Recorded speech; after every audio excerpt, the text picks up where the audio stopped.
Hi, so today I'm back to talk about Fast and Furious 7, or Furious 7 as it's actually called, the next film in the series. This is the last one to feature Paul Walker before he sadly passed away, and I think, especially in this one, they do a really lovely send-off to him. I roughly knew what to expect going into this one because it was so highly publicised, but I think they did a really good job at wrapping up his story. That was my main concern going in, is I didn't actually really know how this one ended. I kind of knew the ending scene, but I didn't know the ending of his storyline, if that makes sense. But I think this film is really good. And as well as that, it's got a lot of high points in this one. So let's get on to the review. This film is a direct continuation from Fast and Furious 6. So the team, Dom, Brian, Letty, all of them, are being hunted down by Deckard Shaw, who is Luke Evans from the last film's brother, played by Jason Statham in this film. And he's trying to get revenge basically for what they did to his brother. And because you find out at the beginning of the film that he's in a coma in hospital, and he's been all kind of bashed up from falling from the plane in the last one. And now Jason Statham is after them to get revenge.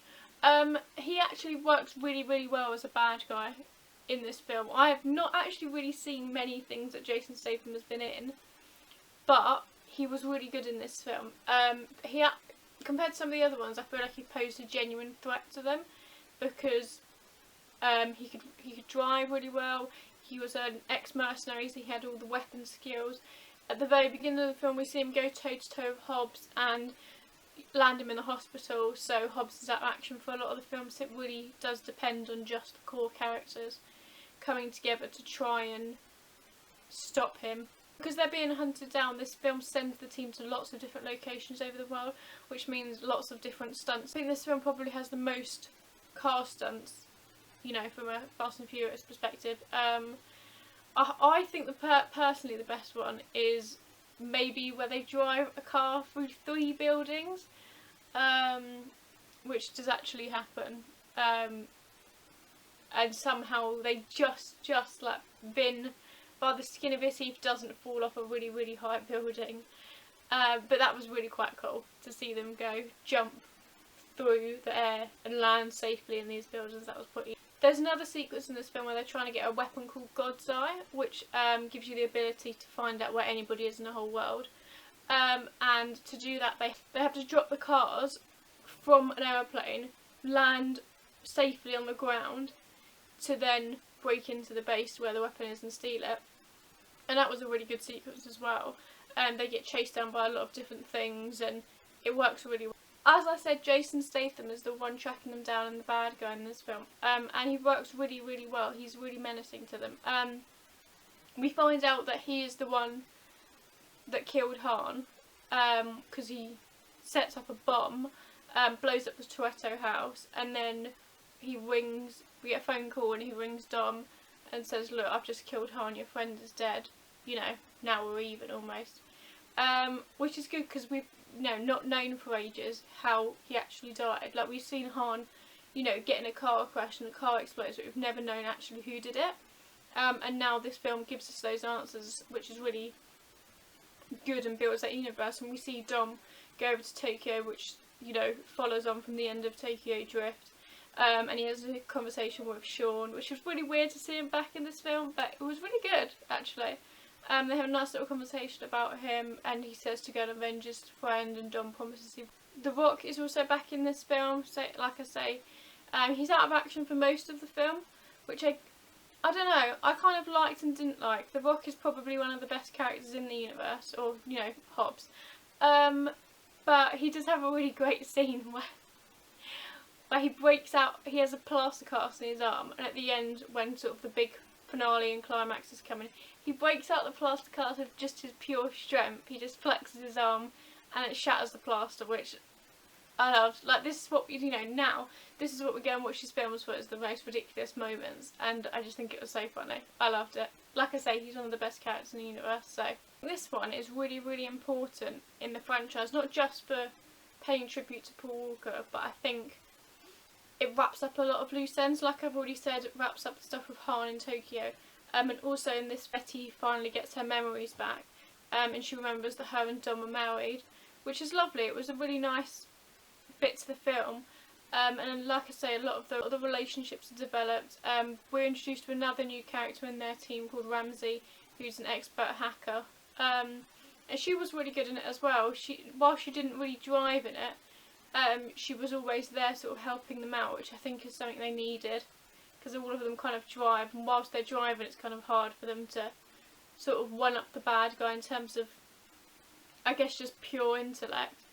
But she was really good in it, yeah. I'd like to see her sort of maybe stay and carry on in the next ones. The main ending stunt of this film, so Jason Statham has acquired the weapon, the God's Eye, and he knows where they are at all times.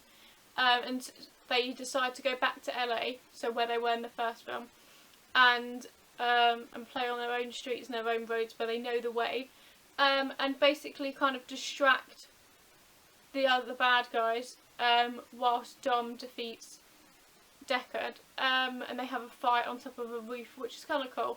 And there's a lot of kind of like little bits and pieces in this. It was very well planned out, from them sort of passing people from other cars whilst they're driving. The ending bits, where they're having the fight, Dom and Deckard have a fight with like wrenches, which I thought was just ridiculous. They sort of drive their cars into each other and then they decide to have a good old fashioned street fight, as they put it, they're just hitting each other with wrenches. It's quite good. And then Dom manages to one-up him at the end, and kill him by sort of making a whole building collapse on him. So obviously, with this being the last one that Paul Walker's in, I didn't know how they would wrap that up. What I knew going into the film is that they sort of drive off at the end, but the actual wrap up of it is that Mia says to him that she's pregnant again after having their child in the last film, and that they will, she wants him to retire so they can live their, family quiet life, and he agrees to this after they've defeated Deckard. That he will retire, and at the end we see them, in their beach house, and they're retired and they've got their kids, and it's really nice, and you can tell that, that's what he wants. And then Dom and Brian have one last race, and then we get a lovely montage and tribute to Paul Walker, and they play that Wiz Khalifa song that I mentioned in the last film, and it didn't make me cry because obviously I kind of roughly knew what the ending was going to be because I'd seen bits and pieces of it before, but still was really, really good. I think they did it really tastefully, they did it really well, and you get to see all of his highlights, and you get to see loads of little bits from the other films, which was really nice, lovely tribute to him. I think they did really well with that, and sort of giving his character an actual full resolution and not killing him off. In their eyes, he's now still alive in the Fast and Furious universe. He just won't be in the next films, which I quite enjoyed, and it gives the opportunity possibly for Mia to maybe be in some of the future films, and then we can maybe get some exposition on how he is and what he's doing. So yeah, I think they did a really, really good job of the trip. So overall, I really, really enjoyed Furious 7. I don't think it's the best one. I'd say it was definitely in the top 3. I'll have to do a final ranking when I've watched them all. But it was really good. Great stunts, great action, great send off to Paul, relationships are developed further, great villain in Jason Statham. He might be the best villain so far out of the whole franchise, but we'll have to wait and see when we get to the next one. But it was really, really good. I would highly recommend watching it. I would probably not put it in the same regards as 5 and 6, just because those I feel like you can watch on their own, whereas this one, because it ties up so many loose ends from the other films, I feel like it is essential that you watch the other ones before you see this. But really, really good. I would recommend it. Yeah, that's my review of Fast and Furious 7. Only one left, Fast and Furious 8. I will review Hobbs and Shaw, but that might be out after Fast and Furious 9. I'm not too sure. We'll have to wait and see. But yeah, thoroughly enjoyed it. We're nearly done, and I will see you next time for the last Fast and Furious so far, Fast and Furious 8.